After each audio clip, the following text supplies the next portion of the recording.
Qala al-mu'allif rahimahullah wa nafa'ana bihi wa bi ulumihi fid dharain amin.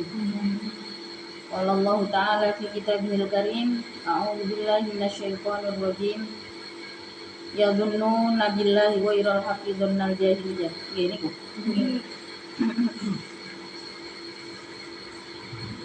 Yadhunnuna mengira siapa? Ta'ifah yang paling dekat mungkin ta'ifatun qad ahammathum anfusuhum. Yadhunnuna mengira siapa, dalam keadaan mengira siapa ta'ifah billahi dengan Allah, dhannan dengan prasangka, ghairad dhannil haqqi yang selain prasangka yang benar, atau dengan selain prasangka yang benar. Dhannal jahiliyati yaitu seperti prasangkanya kaum jahiliyah. Ai kadhannil jahiliyati. Artinya seperti prasangkanya kaum jahiliyah. Haitsu i'taqadu, di dalam sekira berkeyakinan atau meyakini siapa ta'ifah annan nabiyya, pada sesungguhnya nabi itu kutila terbunuh siapa nabi, au la yunsaru, atau tidak tertolong siapa nabi. Au la yunsaru artinya atau tidak tertolong siapa nabi. Yaquluna, dalam keadaan berkata siapa ta'ifah, hal lana minal amri, ai malana minal amri. Hal lana, tidak adakah itu bagi kami, halana tidak adakah itu bagi kami, minal amri dari pertolongan, ayin nasri artinya pertolongan, alladzi wu'idna yang telah dijanjikan kami hu pada alladzi, min syai'in adapun dari sesuatu, zaidatun adapun min itu tambahan, min syai'in dari adapun sesuatu. Kul mengucapkanlah engkau wahai Muhammad, kul mengucapkanlah engkau wahai Muhammad lahum terhadap ta'ifah, innal amra sesungguhnya perkara, kullahu ya semuanya amr, dinasbi dengan nasab tauqidan karena menjadi taukid, warofi dan rofa itu mubtadaun, sebab menjadi mubtada khobaruhu, yang adapun khobarnya mubtada itu lillahi karena Allah. Innal amra kullahu lillah, jadi maksudnya itu bisa kullahu dengan menjadi takkid atau bisa kulluhu. Jadi innal amra kulluhu lillah atau innal amra kullahu lillah. Kalau kullahu menjadi taukid, kalau kulluhu di situ menjadi mubtada kulluhu, yang adapun seluruhnya amr itu lillahi. Itu kalau jadi mubtada nggih. Kalau menjadi takkid kullahu ya perkaranya, ya seluruhnya amr, lillahi karena Allah, lillahi tidak menjadi khobar. Niki buktekno lek ilmu nahwu itu sakjane gampang. Soalnya oleh sakarepe dhewe, tapi oleh sakarepe dhewe ku lek paham. Lek gak paham ya gak oleh sakarepe dhewe. Kulahu angsal, kuluhu angsal. Jadi sampean lek hafalan Quran, apal i'rab niku gampang. Tapi hafalan Quran niku mboten perkara gampang atau angel. Enten jatahe, enten amanahe nggih. Nek sampean sing wis ditakdirno pun angsal pun hatam, wis muga-muga mancep, muga-muga manfaat sampai sak lawas-lawase nggih. Sing dereng ketakbir tapi enten krentet ya diwujudno pelan-pelan. Sing mboten kepingin nggih mboten napa-napa, tapi sing penting tetap istiqomah lek maos Al-Qur'an nggih, lek deres tetap istiqomah. Ganjarane padha gedhe nih. Dijanjikan bagi orang yang menghafal Al-Qur'an nggih jelas nggih, mungkin sampean wis sering krungu bahwa wong sing hafal Qur'an iku membawa napa 7 tiket surga nggih. Jadi iso nulung wong tuane, iso nulung keturunane nggih. Itu sing hafal. Sing mboten hafal pahalae nggih mboten kalah gede.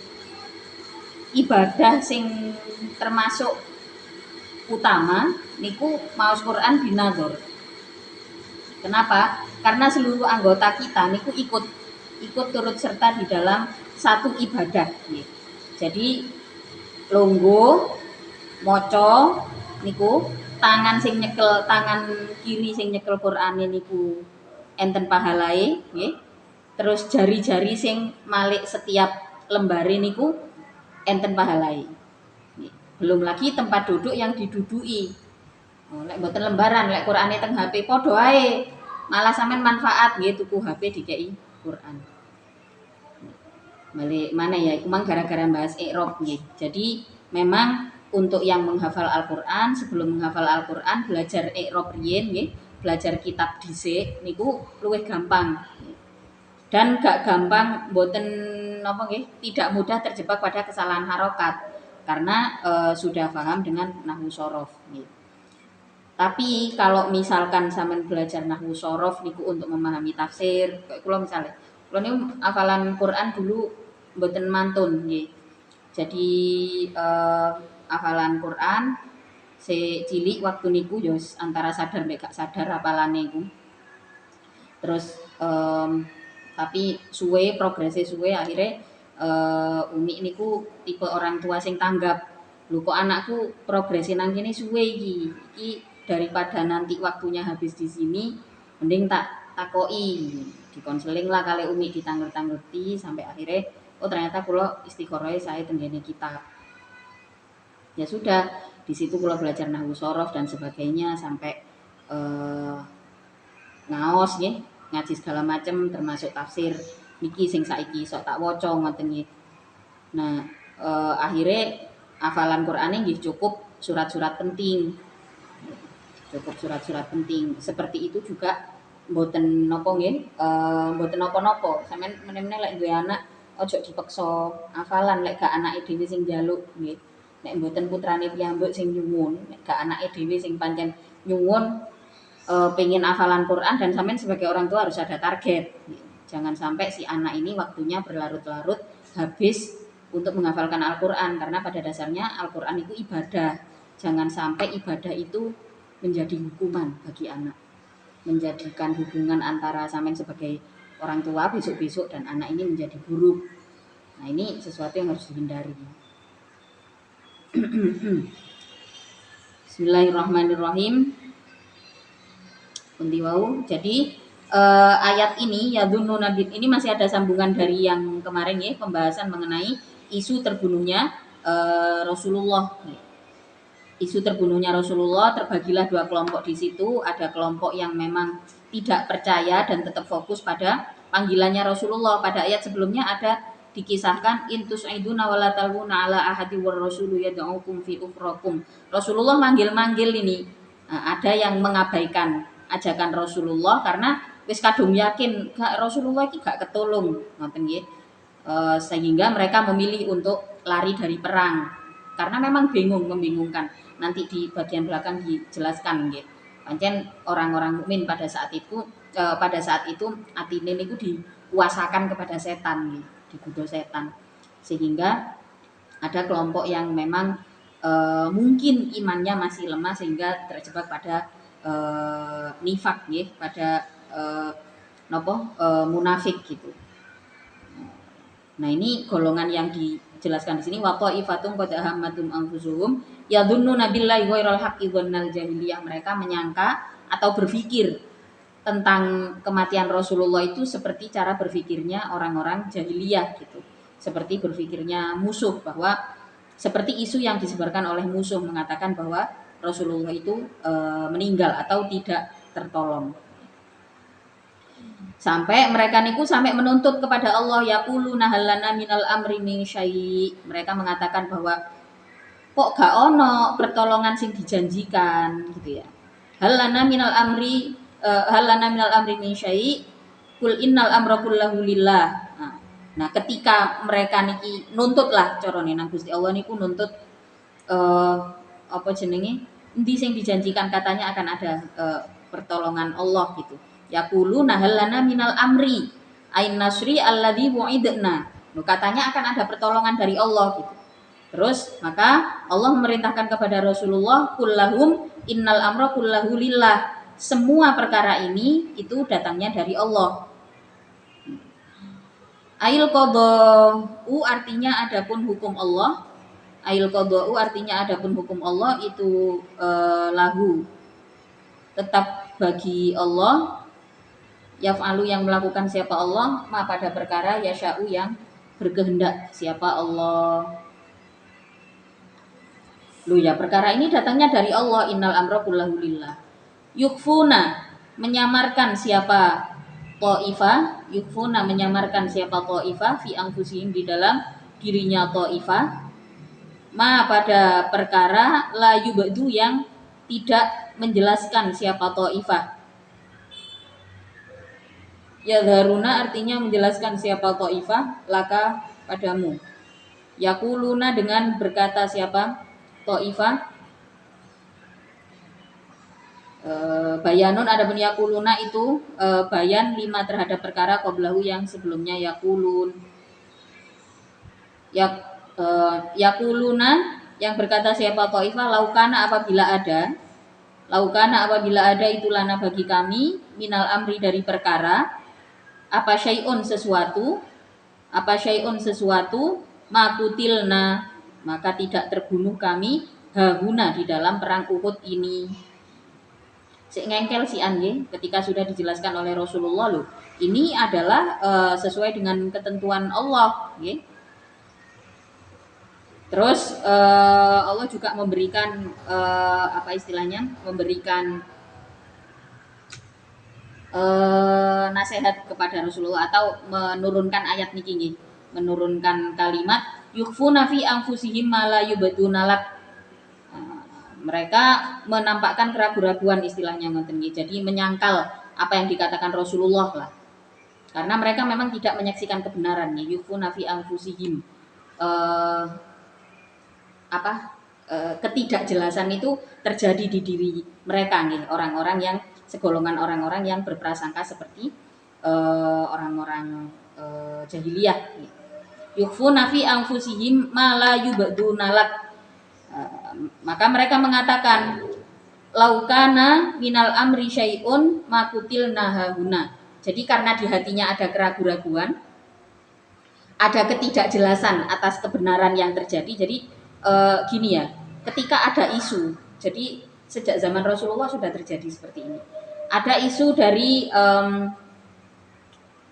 orang-orang munafik, ya. Ada isu yang luar biasa hebat disebarkan. Bahkan jelas-jelas Rasulullah menyampaikan, loh ini semua sudah skenario Allah ya, ini semua adalah perkara yang sudah diatur sama Allah. Karena mereka di hati mereka itu sudah termakan isu, padahal kan ini Rasulullah sing ngendikan. Tadinya kan mereka ragu-ragu iki. Rasulullah itu sudah terbunuh gitu. Terus kemudian turunlah ayat ini, Rasulullah mengatakan bahwa, loh, wes ojo kuatir. Kenyataannya saya masih diselamatkan sama Allah, itu hanya isu. Gitu ya. Tapi mereka masih ngengkel iki. Loh, terus mana pertolongan yang dijanjikan? Kalau seandainya pertolongan itu ada, mestinya dari pasukan muslim ini nggak ada yang terbunuh, istilahnya ngoten. Jadi mencela-mencele, mari ngomong mang loh.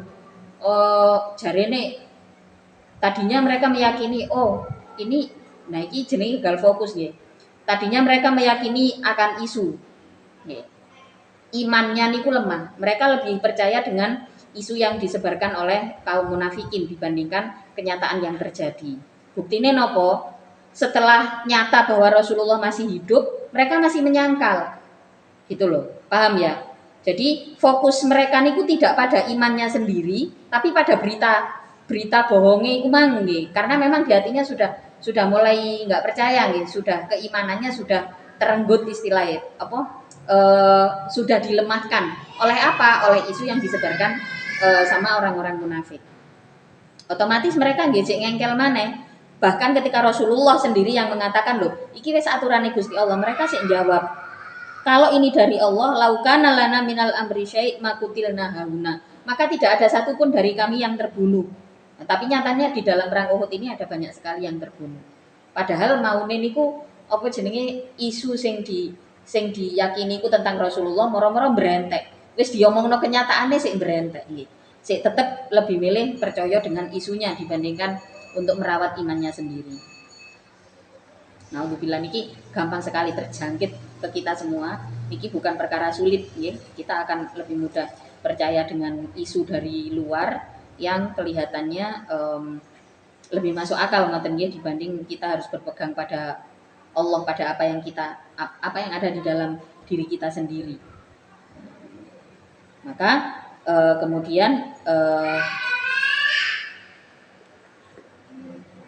laukana lana minal amri syai' ma kutilna hahuna. Ai laukana artinya kalau toh ada apa al ikhtiaru kelonggaran memilih itu ilaina bagi kami, lam nakhruj maka tidak akan keluar kami, falam nuqtal maka tidak akan terbunuh kami. Lakin ukhrijna akan tetapi dikeluarkan kami karhan dengan dipaksa. Sing ngengkel maneh. Mantun ngomong mari diomongi lho lek seumpamane pertolongan Gusti Allah niku enten. Lah mestine kita-kita iki gak usah dipaksa untuk ikut perang. Loh buktine ku saudara-saudara muslim banyak yang gugur gitu di medan perang Uhud. Nah, kalau sekarang kita tinggal di negara yang di sini tidak ada peperangan, tapi tetap yang namanya orang Islam itu tidak pernah lepas dari jihad. Kita nggak pernah lepas dari proses perjuangan. Perkara menungso urip dengan pernyataan iman itu ya harus berjuang, harus memperjuangkan sesuatu. Kalau kita menghabiskan masa muda tanpa perjuangan, ya sudah di masa tua kita harus rela terbuang gitu, karena memang nggak pernah ada yang kita perjuangkan. Dan itu rata-rata terjadi nih di zaman sekarang. Sampai kali Imam Ghazali itu dijelaskan di dalam Ihya,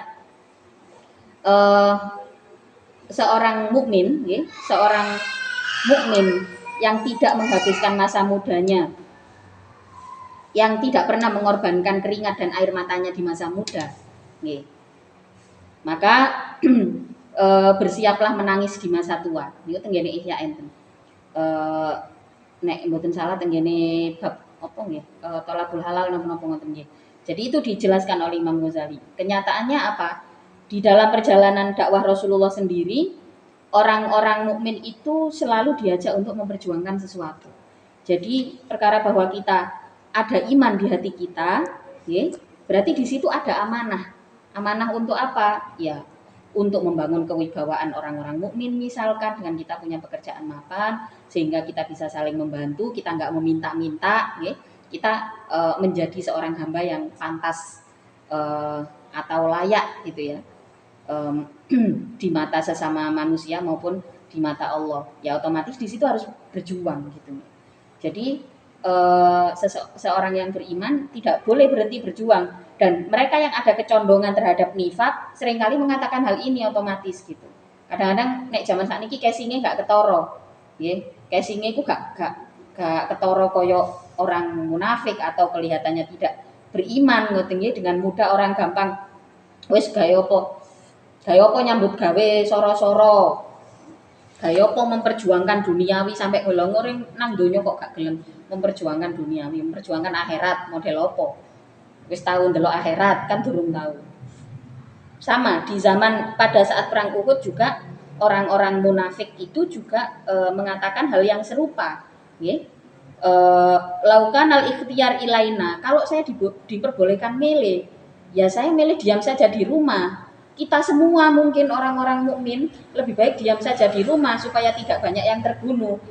Gitu. Padahal perintah untuk perang itu sendiri pada saat itu turun tidak langsung, artinya tidak langsung niku mboten kok pas pada saat Rasulullah diberikan wahyu kenabian, diberikan amanah kenabian terus langsung diperintahkan perang, sama sekali tidak. Tapi pada saat itu perintah perang terjadi di saat umat Islam benar-benar terhimpit secara fisik dan mental finansial, benar-benar terhimpit, nggak bisa bergerak sama sekali.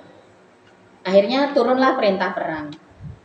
Nah, mereka yang munafik, karena berada di dua golongan, otomatis merasa mungkin karena temannya banyak, mungkin Akhirnya semua keputusan Rasulullah ada masalah sedikit dibesar-besarkan.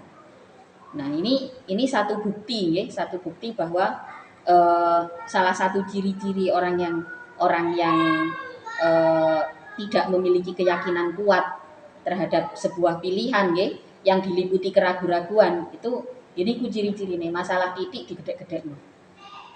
Demi apa? Demi cek selamat teko perjuangan ya. Cek gak memperjuangkan sesuatu. Nah, kalau misalkan pada saat itu eh, umat Islam tidak memperjuangkan semuanya, ya tentu saja tidak mungkin atau mustahil lah Rasulullah mencapai kesuksesan sukses di dalam memimpin umat pada saat itu. Jadi inti daripada ayat-ayat ini ya menjelaskan bagaimana keadaan di saat itu dan orang-orang yang ingin mundur dari perjuangan. Kul mengucapkanlah engkau wahai Muhammad lahum terhadap Ta'ifah